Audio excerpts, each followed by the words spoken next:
Shalom, sidang jemaat Tuhan yang terkasih. Salam sejahtera bagi kita semua. Puji Tuhan, pagi hari yang baik ini kita akan datang ke hadirat Tuhan. Kita satukan seluruh hati kita, pikiran kita. Mari kita masuk di dalam doa. Ya Allah Bapa yang baik, terima kasih Tuhan Yesus. Sungguh Tuhan, Engkau begitu baik bagi kami. Penyertaan-Mu yang luar biasa di dalam kehidupan kami. Sehingga kami pada saat pagi hari ini, kami tahu Tuhan kami luar biasa dalam kehidupan kami. Saat ini Tuhan, kami akan menyiapkan seluruh kehidupan kami Bapa, untuk kami datang kepada Engkau. Terima kasih Tuhan Yesus. Kami mengucap syukur. Haleluya.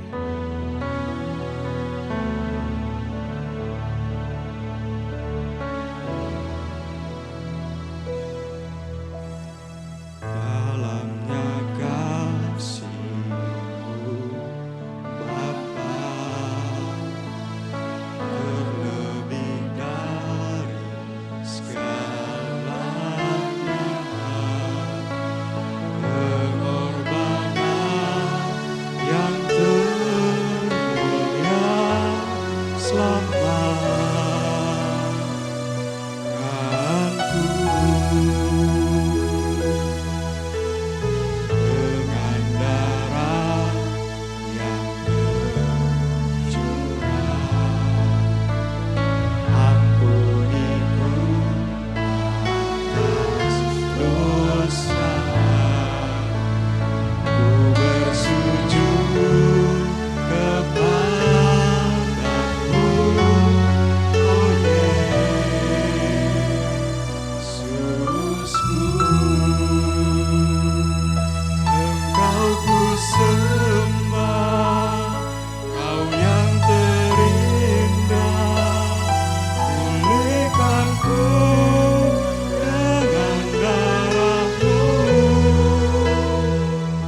Terima kasih Tuhan Yesus, terima kasih Bapa. Terima kasih Tuhan Yesus, kami bersyukur bagi Tuhan. Engkau luar biasa Tuhan Yesus. Kami mau menyembah Engkau Tuhan Yesus. Seumur hidup kami Tuhan Yesus, kami mau meninggikan Engkau di dalam kehidupan kami Bapa. Terima kasih Tuhan, pagi hari ini kami siap Bapa memuji, memuliakan nama-Mu. Terima kasih Tuhan, kami mengucap syukur di dalam nama Yesus, haleluya, amin.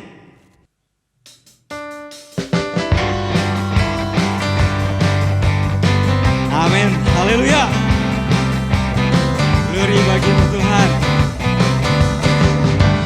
Berkesudahan kasih setia-Mu Tuhan, selalu baru rahmat-Mu bagiku. Hari berganti hari, tetap kulihat kasih-Mu, tak pernah berakhir di hidupku. Katakan Tuhan Yesus baik, Tuhan Yesus baik, sungguh amat baik, untuk selama-lamanya. Tuhan Yesus baik, Tuhan Yesus baik, sungguh amat baik, untuk selama-lamanya. Tuhan Yesus baik. Tiada berkesudahan kasih setia-Mu Tuhan, selalu baru rahmat-Mu bagiku. Haleluya. Hari berganti hari, tetap kulihat kasih-Mu, tak pernah berakhir di hidupku. Katakan Tuhan Yesus baik, sungguh amat baik, untuk selama-lamanya. Tuhan Yesus baik, Tuhan Yesus baik, sungguh amat baik, untuk selama-lamanya. Tuhan, sekali lagi Tuhan Yesus, Tuhan Yesus baik. Haleluya, Engkau baik Tuhan, selamanya.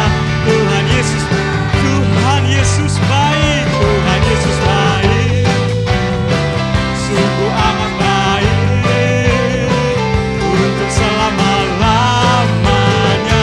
Tuhan Yesus baik, dari selama-lamanya, untuk selama-lamanya, sampai selama-lamanya. Tuhan Yesus baik. Haleluya Tuhan Yesus. Benar Tuhan, Engkau baik Tuhan Yesus. Engkau baik bagi kami Bapa. Di saat kami Tuhan dalam lembah kekelaman Tuhan, di saat badai topan menerpa kehidupan kami, Tuhan ada di sana. Tuhan ada bersama kami, sehingga Tuhan kami tidak takut Bapa. Kami percaya Engkau Tuhan Yesus. Terima kasih Tuhan Yesus. Haleluya Bapa. Amin Yesus.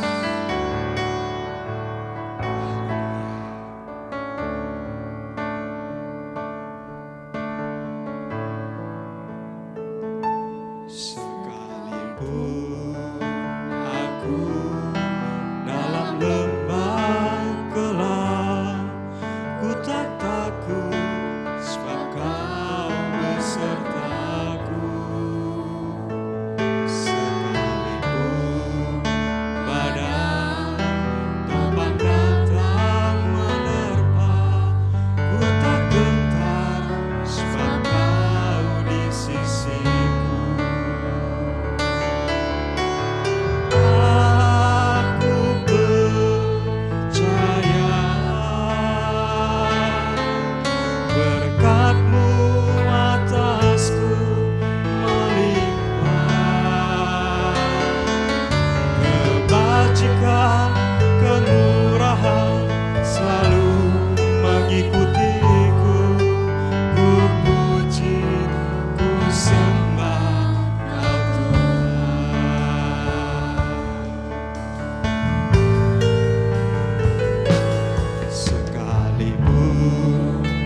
sembah Kau Tuhan. Terima kasih Tuhan Yesus. Terima kasih Bapa. Terima kasih Tuhan. Benar Bapa. Kami tetap percaya Tuhan. Kami tetap menaruh Tuhan iman dan pengharapan kami di dalam Engkau Bapa. Terima kasih Tuhan. Saat ini Tuhan, kami buka hati kami Tuhan. Kami mau dengar firman-Mu Bapa. Mari Tuhan Yesus, bukakan Tuhan, singkapkan Tuhan rahasia-rahasia kebenaran firman-Mu bagi kami Tuhan Yesus. Setiap perkataan yang keluar dari mulut bibir hamba-Mu Tuhan, kami tangkap Tuhan. Kami mengerti Tuhan apa yang Tuhan mau di dalam kehidupan kami. Mari Bapa, kami rindu Tuhan Yesus. Kami rindu sabda firman-Mu Bapa. Jamah hati kami Tuhan melalui firman-Mu yang akan kami dengar Bapa. Terima kasih Tuhan Yesus. Kami siap Bapa. Kebenaran firman-Mu saat ini beracara. Di dalam nama Yesus kami berdoa. Haleluya. Amin.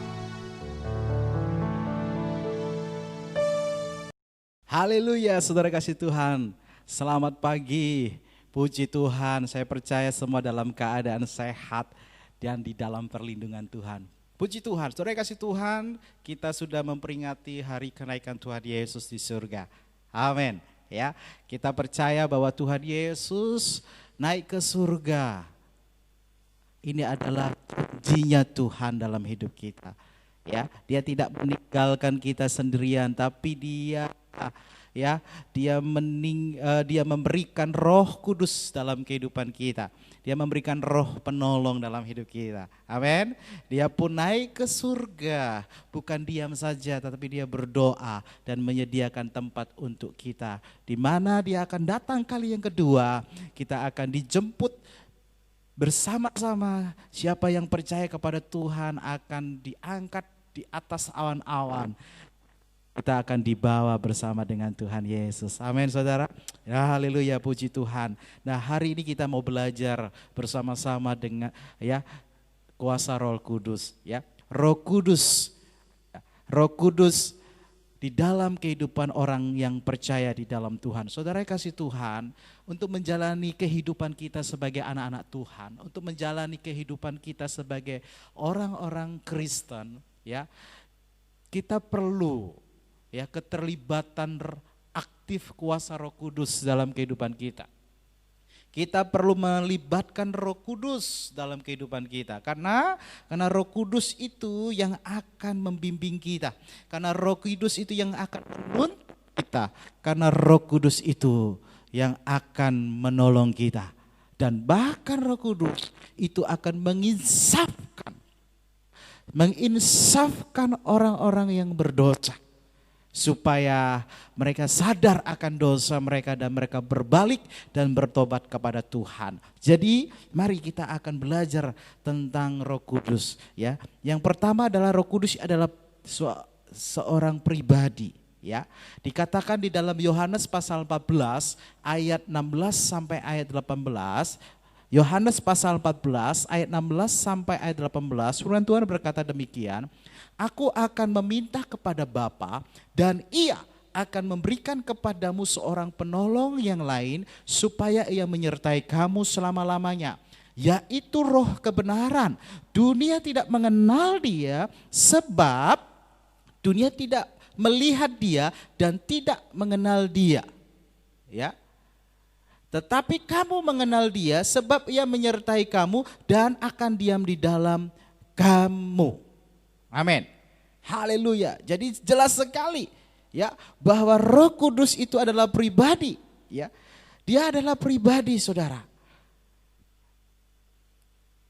Seorang penolong. Ia akan menyertai dan dia dikatakan Roh kebenaran. Dunia tidak menerima dia, Saudara. Sebab dunia tidak melihat dan tidak mengenal Dia.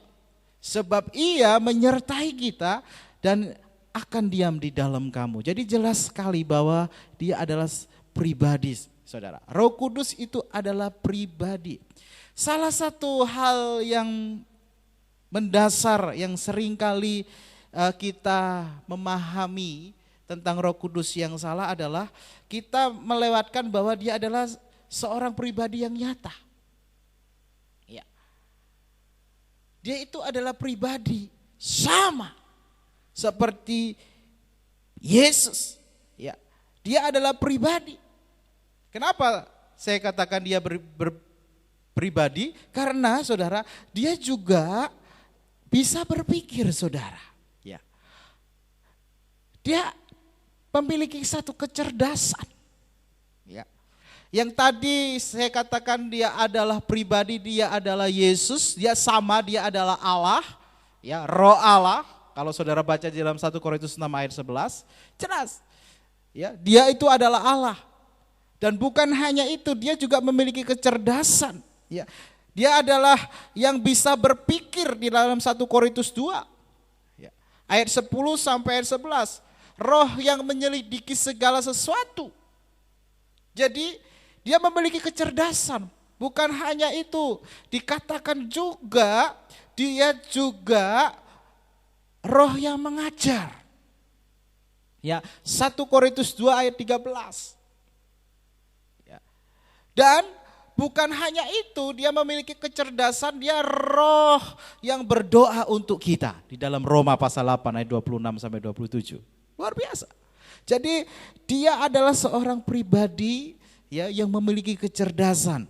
Ya, jadi tadi saya sudah jelaskan bahwa dia bisa berpikir, ya, dia menyelidiki segala sesuatu, dia juga roh yang mengajar, roh yang berdoa untuk kita. Bukan hanya itu, dia juga mempunyai satu perasaan di dalam Efesus 4 ayat 30. Dia mempunyai perasaan dan mempunyai berkehendak dalam 1 Korintus 12. Ya, ayat yang ke-11 yang saya katakan. Ya, dia mempunyai kehendak. Jadi kita hanya mau berhubungan dengan kuasa Roh Kudus, ya saudara kasih Tuhan, kita mau berhubungan dengan kuasa Roh Kudus sebagai sumber tenaga, ya, energi, ya, yang berhubungan dengan pribadi kita. Jadi ia adalah pribadi yang harus kita kenal, bukan sekedar kuasa untuk digunakan. Ya. Seringkali kita salah mengartikan tentang Roh Kudus. Seringkali kita memohon kuasa Roh Kudus itu untuk hal-hal yang spektakuler. Ya. Kita mohon Roh Kudus itu untuk melakukan sesuatu mujizat. Ya. Saudara, Roh Kudus tidak demikian. Ya. Roh Kudus itu adalah pribadi yang harus kita hormati. Jangan kita memakai kuasa Roh Kudus dengan hal-hal yang hanya menunjukkan sesuatu hal yang spektakuler. Tuhan tidak demikian, saudara. Roh Kudus tidak demikian. Saya percaya. Ya. Karena Roh Kudus itu yang akan membimbing kita dan dia akan mengisafkan dunia. Jadi Roh Kudus ini yang akan membimbing dan mengajarkan kepada kita, yang pusatnya hanya kepada kuasa, yang berpusat kepada Kristus. Jadi hanya Yesus, bukan kemauan kita sendiri, ya, bukan sekedar kuasa untuk kita gunakan, tidak. Ini yang harus kita pahami. Ya. Jangan dipusatkan di hadap diri kita sendiri, tapi yang berpusat kepada Allah karena dia adalah pribadi, saudara. Ini harus kita pahami sebagai anak-anak Tuhan. Jadi Roh Kudus itu adalah Allah. Dikatakan aku meminta kepada Bapa dan ia akan memberikan kepadamu seorang penolong yang lain. Jadi Roh Kudus adalah Allah. Supaya ia menyertai kamu selama-lamanya, yaitu roh kebenaran. Dunia tidak dapat menerima dia sebab dunia tidak mengenal dia dan tidak melihat dia, tetapi kamu mengenal dia sebab ia menyertai kamu dan akan diam di dalam kamu. Aku tidak akan meninggalkan kamu sebagai yatim piatu, aku datang kembali. Jadi Roh Kudus itu adalah Allah, saudara. Mari saudara yang kasih Tuhan, kita pahami ini sebagai anak-anak Allah. Ya, jangan kita sembarangan. Jadi Roh Kudus itu adalah Allah. Ia adalah Allah. Roh Kudus adalah pribadi Allah, oknum Trinitas, setiap pribadi Allah yang penting. Kristus datang kembali kepada para muridnya dengan sosok pribadi Roh Kudus sejak Pantekosta. Jadi Roh Kudus adalah mata rantai antara kedatangan Yesus yang pertama dan yang kedua. Ini juga kita harus pahami sebagai anak-anak Allah. Ya. Jadi mari saudara, kita sebagai anak-anak Tuhan, saya percaya kita mengenal siapa itu Roh Kudus, ya. Dia adalah Allah. Dia memiliki kecerdasan, dia juga memiliki perasaan. Ya. Di dalam Efesus pasal 4 ayat 30. Dia juga memiliki kehendak yang saya katakan dalam 1 Korintus 12 ayat 11, ya. Dan dalam Kisah Para Rasul 16 ayat 6, ya. Memiliki kehendak. Roh Kudus mencegah dan tidak mengizinkan. Itu kuasa Roh Kudus, pribadi Roh Kudus, saudara. Ya. Dan dia juga memadamkan roh. Ya. Bisa disingkirkan atau diabaikan. Saudara dapat baca di dalam 1 Tesalonika 5 ayat 19. Ya. Itu adalah pribadi Roh Kudus. Mari saudara sebagai anak-anak Tuhan, kita paham bahwa jelas bahwa Roh Kudus adalah Allah. Amin. Ya. Jadi pakailah kuasa Roh Kudus itu dalam hidup kita, ya. Jadi yang perlu kita pahami, jangan kita sekedar gunakan kuasa itu ya untuk kepentingan pribadi kita. Jangan. Ya. Bukan sekedar kuasa untuk kita gunakan. Harus kita paham, harus kita kenal. Jadi kita harus berpusat kepada Yesus, berpusat kepada Kristus. Karena dia adalah pribadi. Ya. Ini yang harus kita cerna dengan baik-baik, saudara. Ya. Supaya kita paham, oh, dia adalah pribadi Allah. Ya. Jadi ingat saudara, dia adalah pribadi Allah. Ya, Roh Kudus adalah Allah sendiri. Nah, Roh Kudus itu diam di dalam kita, saudara. Dia ada, dia diam. Ia menyertai kamu dan diam di dalam kamu. Ya, jelas. Dia akan diam di dalam kita. Kenapa dia harus diam di dalam kita? Karena dia akan menginsafkan kita. Akan kesalahan-kesalahan kita. Dia akan memperbaiki hati nurani kita. Dikatakan di dalam 1 Korintus 6 ayat 19 sampai ayat 20, atau tidak tahukah kamu bahwa tubuhmu adalah bait Roh Kudus yang diam di dalam kamu, Roh Kudus yang kamu peroleh dari Allah, dan bahwa kamu bukan milik kamu sendiri. Sebab kamu telah dibeli dengan harga yang lunas dibayar, karena itu muliakan Allah dengan tubuhmu. Haleluya. Saudara, ini yang harus kita pahami. Roh Kudus itu diam di dalam kita. Dia ada dalam kita. Oleh karena itu mari kita muliakan Allah dengan tubuh kita. Artinya kita ini bait Roh Kudus. Baitnya Allah yang diam di dalam hati kita. Allah itu adalah kudus. Ya. Kalau kita memperolehnya, mari kita mau jaga. Karena tubuh ini sudah disucikan oleh Allah. Kita bukan, artinya bahwa kita bukan milik kita sendiri, tapi Allah. Ya. Oleh karena itu mari saudara kasih Tuhan, pakai tubuhmu untuk kemuliaan Tuhan. Pakai tubuhmu untuk memberitakan kabar sukacita. Ya, karena ini menjadi kerinduan Tuhan. Ya. Jadi saudara, Roh Kudus itu perlu di dalam kehidupan kita, ya. Karena dia adalah pribadi. Karena dia adalah Allah. Roh Kudus adalah pribadi yang diam di dalam kita, ya. Jadi mari sebagai anak-anak Tuhan kita mau pakai, ya, kuasa Roh Kudus dalam kehidupan kita. Ingat, bukan untuk kepentingan atau kita gunakan untuk kepentingan kita, ya, tetapi untuk kepentingan Kristus. Ini yang penting. Untuk kepentingan Kristus. Ya. Kalau Roh Kudus ada dalam hidup saya dan saudara, saya percaya dia akan menuntun kita untuk melakukan hal-hal yang dahsyat untuk kepentingan Kristus.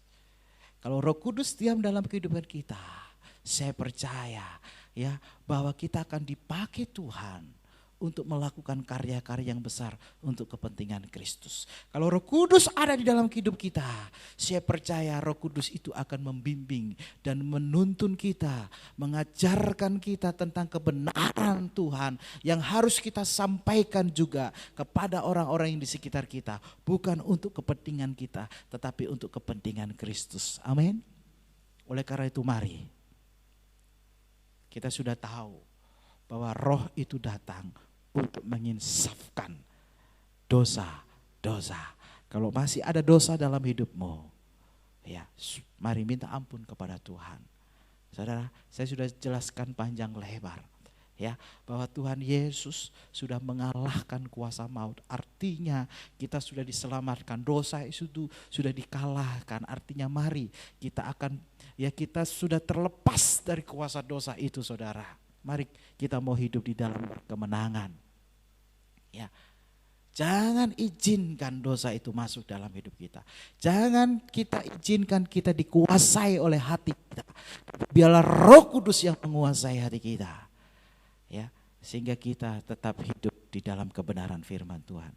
Itu adalah pribadi Roh Kudus, ya. Saudara, apa yang dikerjakan Roh Kudus? Yang saya katakan tadi, ya, bahwa yang dikerjakan Roh Kudus adalah keselamatan, ya. Keselamatan, saudara. Ya. Roh Kudus mengerjakan keselamatan, ya. Dia akan melahirkan, ya, akan melahirkan baru, maksudnya dia melahirkan yang baru, ya. Dia mengerjakan keselamatan. Baca di dalam Yohanes 3, ya. Jelas sekali di dalam Yohanes 3, saudara, ayat yang ke-16. Ini adalah ayat yang menjadi satu ayat hafalan setiap umat manusia. Yohanes 3:16, karena begitu besar kasih Allah ke dunia ini sehingga ia telah mengaruniakan anaknya yang tunggal, supaya setiap orang yang percaya kepadanya tidak binasa, melainkan beroleh hidup yang kekal. Jadi melahirbarukan, ya, diperbaharui kita. Dan bukan hanya itu, kita juga dimeteraikan di dalam Efesus pasal 1 ayat 13. Ya, dan bahkan dia juga membaptiskan. Ya.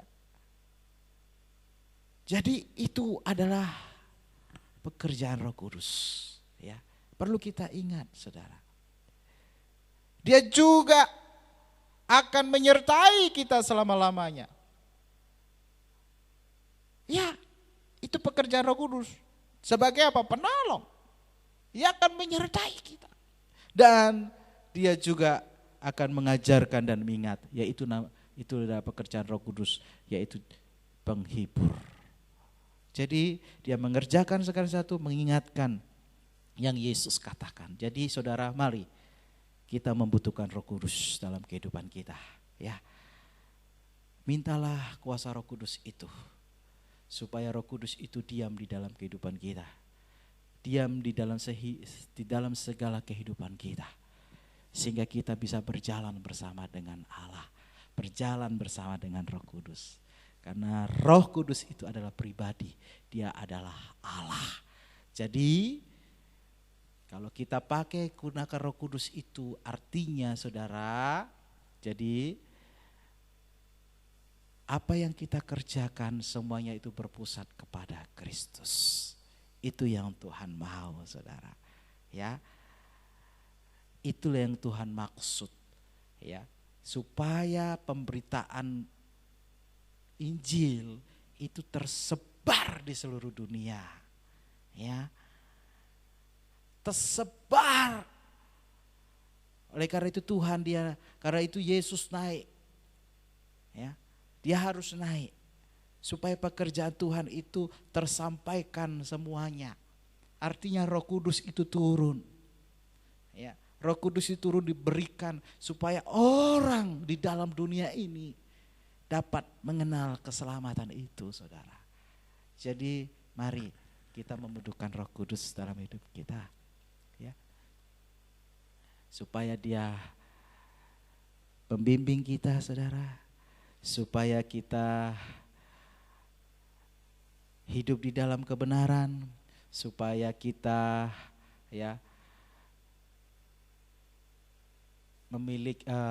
supaya kita diajarkan kepada kita tentang kebenaran yang hakiki, sehingga kita paham bahwa Roh itu adalah betul-betul Roh penolong dalam hidup kita, Roh yang memberikan kemampuan untuk kita dapat berjalan di tengah-tengah dunia ini, bahwa Roh itu ada, pribadi itu ada, Allah itu ada yang akan menyelamatkan umat manusia.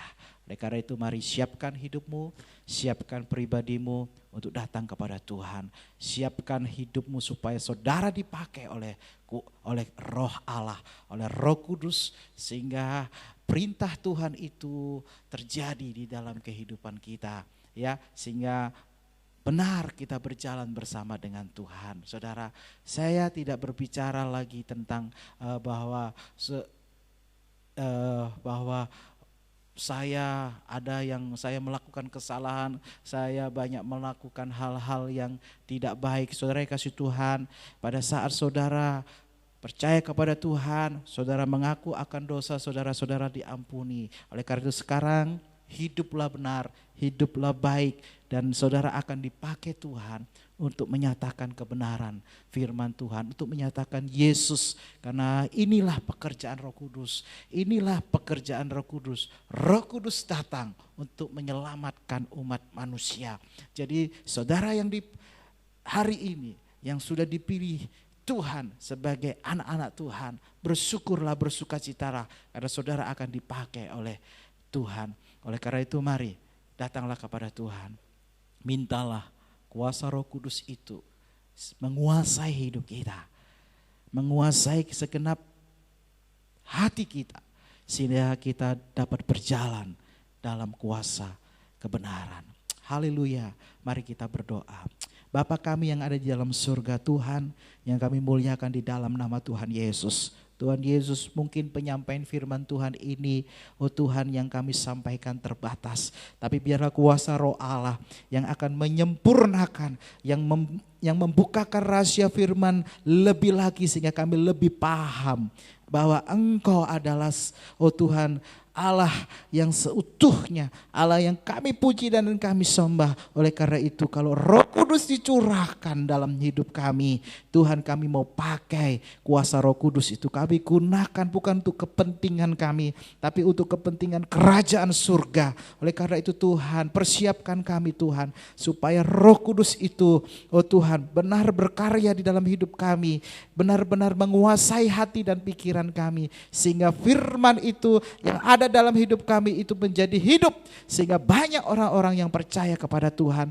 Oh Tuhan, melalui sikap perbuatan kami, melalui tutur kata, melalui firman yang keluar dalam hidup kami. Oleh karena itu Tuhan, kami membutuhkan kuasa Roh Kudus di dalam kehidupan kami.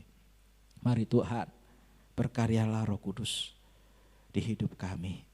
Berkaryalah Engkau supaya kami tetap hidup di dalam kebenaran firman-Mu. Terpujilah namamu Tuhan Yesus, terpujilah Engkau. Kami mengucap syukur di dalam nama Tuhan Yesus Kristus. Kami sudah berdoa. Haleluya. Amin. Puji Tuhan. Tuhan memberkati kita semua.